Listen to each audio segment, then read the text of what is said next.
Well, good afternoon to you and to the viewers at home.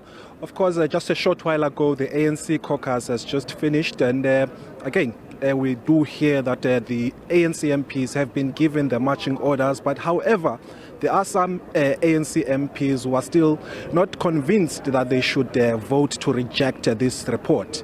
One of the MPs that we spoke to just a short while ago, Mr. Supra Mahumapelo, he was saying that the ANC leadership should actually assist President Cyril Ramaphosa to actually exit.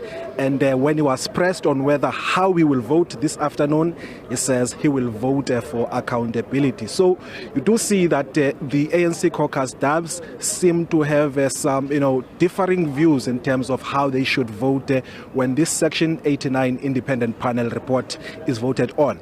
But of course, the opposition parties are also looking with keen eyes to see how they can try to influence the process and whether they will have enough numbers to actually vote to support this report so that an impeachment committee can be established by the National Assembly. Joining me now is Reverend Kenneth Meshoe from the ACDP. Reverend, thank you so much for joining us. Firstly, as the ACDP, how do you intend to vote in relation to this panel report? Well, obviously, the ACDP agrees with this panel that we'll be discussing this afternoon.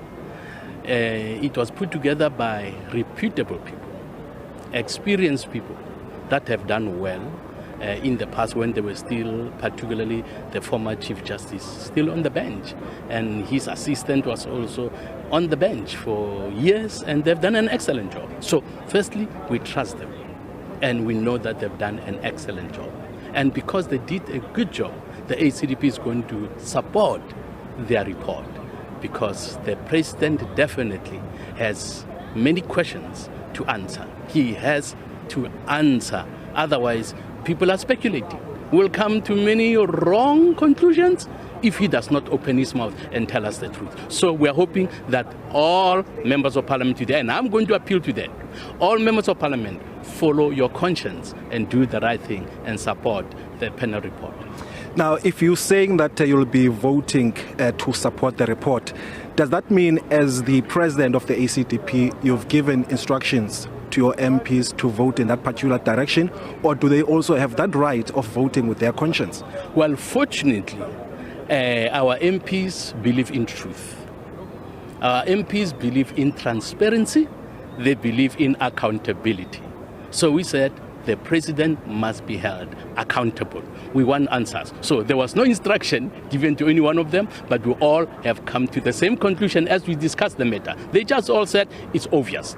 The president must answer questions, and so we must support the report.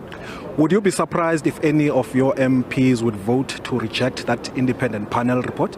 Well, it will never happen. If they want to see me maybe faint, they can try that, but definitely it will never happen. I trust them. I have good men and women who are people of their weight. South Africa needs leaders and MPs who are people of their weight. So they are people of their weight. That's why I know they're going to do the right thing. Now, some parties have said that this sitting of this afternoon may be wasteful expenditure, given that that report is being taken on judicial review by the president. Would you say that perhaps maybe this sitting is premature in your view? In my view, it is not premature. We are doing our job. The Constitutional Court lambasted members of parliament on a few occasions saying you are not doing your job. So now we are doing our job by holding the president to account. The executive must be held to account, and that's what this is sitting about. There is no way that the Constitutional Court can say you did wrong by holding the president to account. This is exactly what the Constitutional Court have been saying all the years. Hold the executive to account. I'm sure behind the scenes they are clapping hands for us and say they are doing the right thing that has been expected of them by the public. What I mean is that, of course, there is no interdict that prevents the National Assembly from debating and voting on this report. But if we look at this thing hypothetically, that if the Constitutional Court would find in the president's favor that that report is invalid and contains inaccuracies, of course, then that would mean that the proceedings of today would be rendered ineffective or invalid. The only thing, if the Constitutional Court does not just approve the report as is for them maybe to say, give us more details. But definitely this is not a waste of time, and we agree. I'm sure, personally, I'm sure that the Constitutional Court is going to say they have done a good job, and the members of Parliament are right, wanting to hold the President to account. Now, one of the opposition party leaders said this morning that he had received death threats, that if they vote in a particular direction, that his life would be on the line. Have you received any of those, or are you still okay? Well, I'm sure by now many people know me. I'm a man of conviction. And there's no amount of death threat that can make me change my mind. Once I know that this is right, I'm going to do it. So I've not received anything. I did not expect it, because they know I'm a man of conviction, and I believe the President has to account. Lastly, on the issue of the voting system, it's going to be a roll call system, and some of the opposition parties, particularly the Forum of Opposition Parties, had actually requested that a secret ballot be undertaken. Do you think there is any disadvantage in the Speaker's decision that uses or chooses the roll call system rather than the secret ballot route? I, on the 9th of December, also wrote a letter to the Speaker requesting a secret ballot. And then after seeing what... Why do you think that that is important? Because South Africans, including members of the ruling party, they know that the President must account. And so if they are threatened that they might lose their jobs, obviously there are those who say, I need an income, I need to put food on my table, so I'll just do what the organization is saying. But that is creating members of Parliament who are dishonest. And South Africa needs members of Parliament who are honest. But so the threats on members of Parliament, particularly of the ruling party, not to vote according to their conscience, they are saying, continue doing what people without a conscience are doing to South Africa. People are doing harm to South Africa, destroying South Africa. People are corrupt. Their consciences are dead.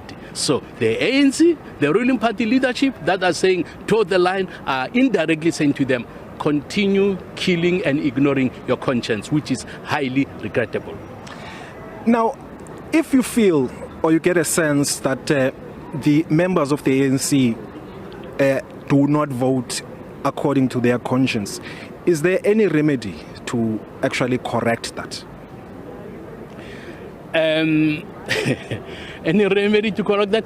Maybe they do not know or understand the importance of having a clean conscience, a clear conscience, a conscience that will allow you to sleep in peace.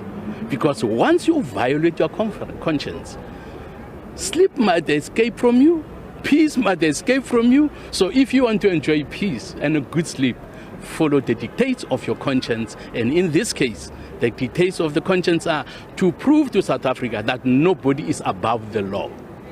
The President must be held accountable, and he must answer. So he must tell South Africans, where does that money come from? How did that money come to the country? Was that money declared? Now, why does he say it's only $580,000 US when people who saw it, they says $4 million, more than $4 million. So even if it was $500,000, the president will have to answer questions. Why, as a president, you are setting a bad example for the country? So all members of Parliament are hoping and wishing, without buying face, that South Africa be led by honest people. So those who are going to support the president, you will say to them, guys, you are saying to South Africa and to the rest of the world, we are happy to be led by a dishonest person. So when we say nobody's above the law, we are not telling the truth. Some are above the law, others are not. And if we say that everybody is equal before the law, we are not telling the truth, because the president, who has been found with money that he has not accounted for, is allowed to escape punishment. The president must be punished. All right, thank you so much, Reverend Kenneth Meshoe, the president of the ACDP. Of course, calling to a call to all MPs that if you want to have a peaceful sleep, you must vote with your conscience. On that note, we're going to cross back to you guys in studio. Thank you so much to my colleague and SABC News parliamentary reporter, Bulelani Phillip.